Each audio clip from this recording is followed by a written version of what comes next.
Make sure to inform your IT department before doing any major remodeling, by user what must do. TLDR, if you tear out all the network cables, your network won't work. Who knew, am I right? I work for a decently sized chain of repair shops. One day, we got a ticket from one of the newer locations, a location we acquired 6 months prior. Subject, 2 of our computers are offline. Text of the ticket, everything was working fine when we left on Friday. But when we got back, 2 of our computers and our Xerox were down. We have customers waiting in the lobby. Please address. This kind of thing happens pretty often in our stores. The cleaning crew comes in over the weekends and sometimes they'll bump the power cable to the switch in the front office, knocking the machines offline. I figured that was the case and called them, expecting this to be an easy fix. Here's how that conversation went.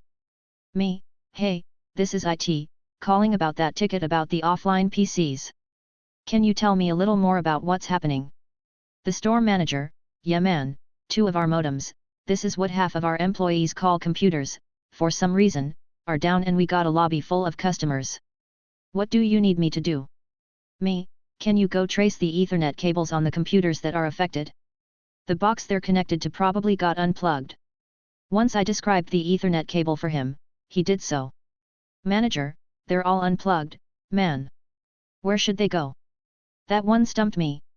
Me, shocked and surprised, unplugged? What? They should go into either the wall or the switch. Why are they unplugged? Manager, oh, they probably did that over the weekend when they were remodeling. Me, hold up. Remodeling? What all got remodeled? Manager, the entire front office. They ripped the walls out completely and moved a ton of stuff. It looks like a whole new building now, at least inside. Me, who did the wiring? I'm not the head of our department, so I don't know everything going on, but I knew we didn't have our wiring crew scheduled to go to that store over the weekend. Manager, I dunno, the electricians? Look, where do I need to plug these in? Me, let me call my manager real quick. I end up calling and talking to our IT director, who told me he had no idea the store was being remodeled. He called the person in charge of remodeling and asked her what was up. Here's how that went. IT director, so, who did the wiring in that store that got remodeled this weekend? Her, Kenny, the company electrician. IT director, no, who did the network cabling? Who ran the Ethernet cables? Her, what's an Ethernet cable? Note that this isn't the first time we've had this conversation with her. She was notorious for pulling this crap. This right here was just the straw that broke the camel's back. IT director, hold on a moment, let me call someone real quick. He proceeded to call the CEO and tell him the full story of what's going on. A few minutes later, we're all CC'd on an email to the head of the remodeling team that basically said inform the IT department before you do any remodeling. The store itself was half a day's drive for our wiring crew at the time, so we hired some local contractors and paid an emergency fee to get them there the same day to run wires. The story doesn't end there, though. The same store was scheduled for more remodeling, which we were made aware of. We just weren't told when it was going to happen. Until we got a ticket on a Friday at 4:45 Central that the store was being remodeled over the weekend and that we needed to have it wired and ready to go by Monday morning. The store in question was in Eastern Time, which meant it was already closed by the time we were notified. This resulted in another call to the CEO, who sent out yet another email. This time it said something along the lines of inform the IT department 2 weeks before you do any remodeling. We never had issues with that lady again. Sir, our equipment does not commonly set itself on fire, by user smart transform in case. I had this call a while ago. I work for a telecommunications company. CUST, my internet keeps dropping out. Me, before we TS, can you tell me what lights are lit on your router and ONT? CUST, proceeds to tell me, then adds a crucial bit of info. It keeps smoking and sometimes sets itself on fire. Is it not meant to do that? Me, sir, please turn your router off. Do not turn it back on. CUST, why not? Me, it is not standard for our router to do that, and may set your house on fire. I then place the CUST on hold while I get approval to send out a replacement router from a somewhat bemused and amused manager. I am sending you out a new router. This one is several versions newer than your current one. CUST, thank you. I then educated our customer on proper placement for the router, suitable surfaces to place the router, and that we should use the power supply that is included with the router. Lovely customer, just needed a little extra education with the router. Our network keeps going in and out throughout the day, by user efficient till 2578. Way back in 6 years ago, I worked for a small MSP.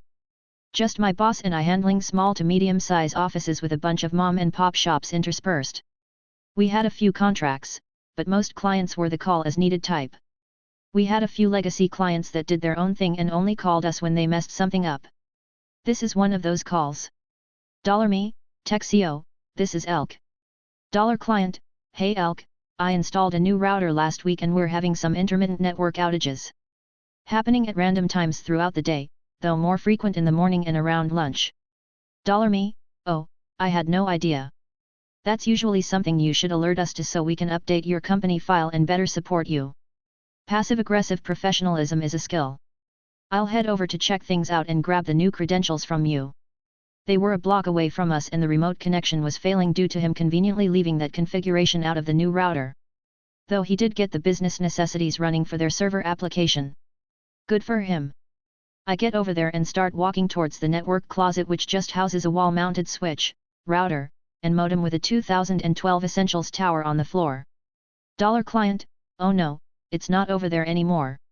I hired my nephew to come move the networking equipment to the break room. $Me, also something you should let us know. Now I'm thinking the cause of the network outages is nepotism, but I decide to do my due diligence before getting angry. I bottle it up and move to the break room. He opens a small cupboard above the kitchen counter and I immediately see the problem. Directly 2 feet below the cupboard sits an 1100-watt microwave which was causing interference every time someone needed to heat something up. Reheat coffee, network outage. Heat up some oatmeal, network outage. I had to start the microwave a few times to prove it to him. Told him to move it and all would be well, then set up our remote access again. Edit, y'all are cracking me up. Thank you, smiley face. Sorry I can't inventory computers that we have not received yet, by user ASCII forever. Not strictly a tech support story, but reading some of the recent posts got me thinking about this. In my last job involved system and network administration, plus user support. I also was in charge of our equipment inventory, a totally thankless job, plus purchasing and planning. Real jack of all trades situation. The university I worked for had a central team for equipment accounting, which mostly meant they got to nag all the various departments to turn in required paperwork. When a department purchased a computer, as soon the accounts payable folks got an invoice from a vendor, they would assume we had received the device, notify the equipment folks, who would print barcode labels in a form and send it off to the purchasing department.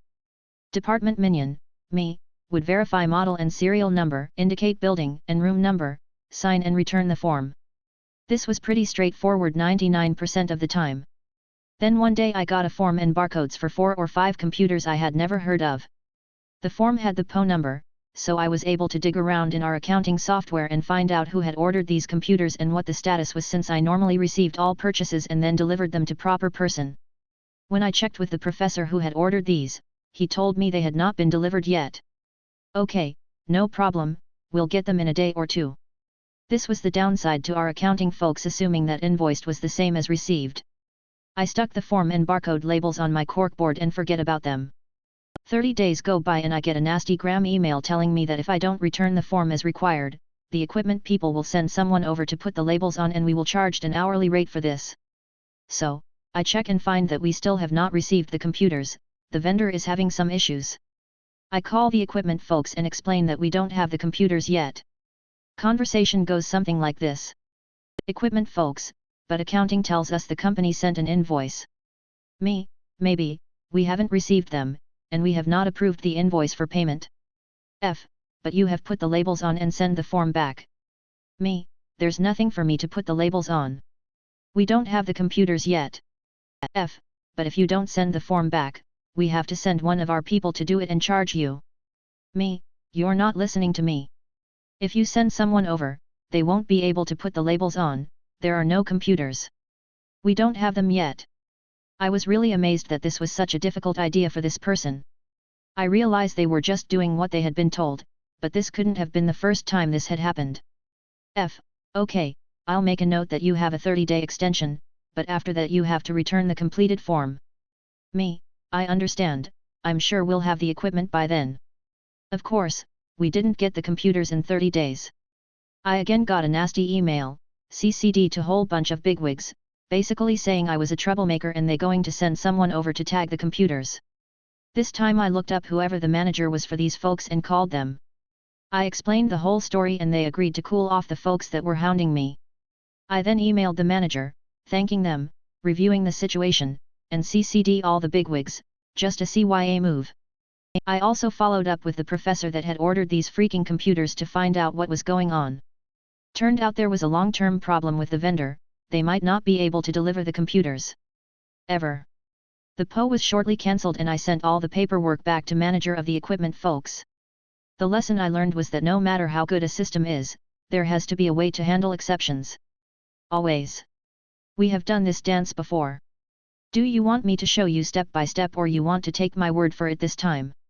Okay, step by step it is, by user The Lightning Count 1. This tale comes from the private sector.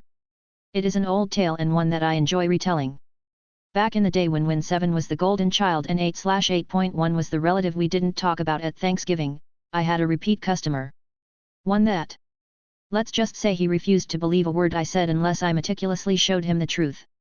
Each and every time, it would be a stupid simple issue, and each time he would refuse to pay me until I did these complicated fixes. Each time I would recreate his problem before them, deploy my simple fix, and then try very hard to show him the problem was resolved. In this situation he was having a simple CMOS battery issue. Desktop would lose the time when he unplugged it. I told him how to resolve it on his own over the phone, saying he could buy a $5 CR2032 from Absolute Evil and simply replace it himself. I trusted in his ability to do that, and that was about it.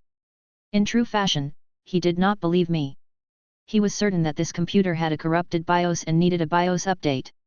Now remember, this was back in the days where BIOS updates were not quick 2 to 10 minute ordeals. These were the days where you had to DL the correct BIOS based off of your MOBO number/revision number, mount it onto a bootable flash drive, and configure the BIOS to boot off of the flash drive. Don't forget to set it back to C drive when you are done. Also, if your flash drive had a defect in it, more than likely the BIOS update would fail and you would brick the MOBO.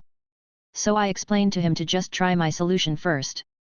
I told him if he made me walk into Absolute Evil and have to INT erect with blue vest wearing demons, I would charge him $50 for the CMO's battery replacement. So I have the CMO's battery in my luxurious 97 Chevy 4-door sedan, watching as the odometer ticked past 175k. I make sure to stop at 3 places along the way first. I make sure he has to wait longer than 30m for me to arrive. Less than 10m drive. I show up, and do the routine test. Turn off PC, unplug, plug back in, and turn it back on. Yup. Time reset to midnight 2009. I turn off, unplug, replace CMO's battery, plug back in, and turn back on. I set the timer using the Windows time setting thingamajig in the clock Husama hates it, and do a full shutdown again followed by removal of power cord. I only use the most detailed technical terms in my job. On restart, the PC has the correct date and time. $SU equals stubborn user or Wilford Brimley. $Me equals me or Roy. $Me, yup, like I thought. Simple CMO's battery. $SU, it's going to come back again as soon as you leave. $Me, no, it won't. Unless that CMO's battery is total garbage from Absolute Evil, then it should last a few years. $SU, how do I know it's even fixed now? $Me, wah. But it's holding the time? I took a moment to demonstrate how it was working again. $Me, see, it holds the time with a full shutdown and unplugging the cord. $SU, so this issue is permanently fixed and will never happen again? $Me, kind of. It is a battery. Eventually the battery will fail and you will have to do this again. However, by that time I would hope you are replacing that unit. $SU, look. I understand you have seen similar issues before, but I have done my research on this. I know what I am talking about. $Me, I mean yes, if your PC was having other symptoms, you would have a point. I instantly realized my mistake and quickly added. $Me, by other issues I mean non-email related issues. I took the Windex out of his sales. $SU, no, I still just don't trust this. It's too simple. $me, Sue look $Sue. We have done this dance 4 times already. I can go through and prove to you that the simple fix worked, but I will also charge you $20 more. Or you can simply take my word for it and trust that the fix I implemented worked. So I spent the next 10 minutes showing how the issue was the battery. I removed the good battery, telling him I removed the good one to put the bad one back in, and did the dance 3 times. Each time it failed to hold the time. I informed him I was putting the good battery in and demonstrated how it kept the time after 3 consecutive restarts/unplugs. $Sue, okay. You have shown that it is holding the time, but I still do. I didn't let him finish. $me, if you want me to update your BIOS I will charge you $350 up front. I left with the old, dead, CMO's battery and a nice $70 in my pocket. Guess who went out and bought the brand new hit game BioShock Infinite with that money? This guy.